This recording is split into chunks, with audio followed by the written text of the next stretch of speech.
MP Mithun Reddy గారికి జైల్లో ఇవ్వాల్సినటువంటి సౌకర్యాలు న్యాయస్థానం అమలు చేసిన వాటికి జైళ్ళ అధికారులు కూడా తిరస్కరిస్తున్నారు. అదేంటి అంటే జైల్లో అందరూ సమానమే. ఇంటి భోజనం మేము అలౌ చేయలేమంటూ మిథున్ రెడ్డి గారికి చెప్తున్నారు. మిథున్ రెడ్డి గారు ఒక సహాయకుడిని అడిగినా కూడా ఇది మేము ఇవ్వలేమంటూ నిరాకరిస్తున్నారు.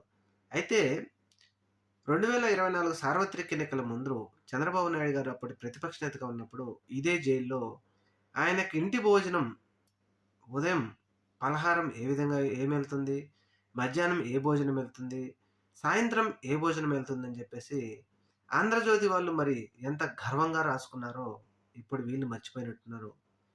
ఏది ఏమైనా వారు వారికొక న్యాయం, ఇతర పార్టీ వాళ్ళకి ఒక న్యాయం అని చెప్పడంలో ఇప్పుడు చేస్తున్నటువంటి చర్యలే అర్థమైతా ఉన్నాయి. న్యాయస్థానాలు చెప్పినప్పటికీ కూడా అధికారులు అమలు చేయలేకపోతున్నారంటే ఆంధ్రప్రదేశ్ రాష్ట్రంలో పరిస్థితి అలాగే రెడ్ బుక్ రాజ్యాంగం ఏ విధంగా అమలవుతుందో తెలుసుకోవాలి.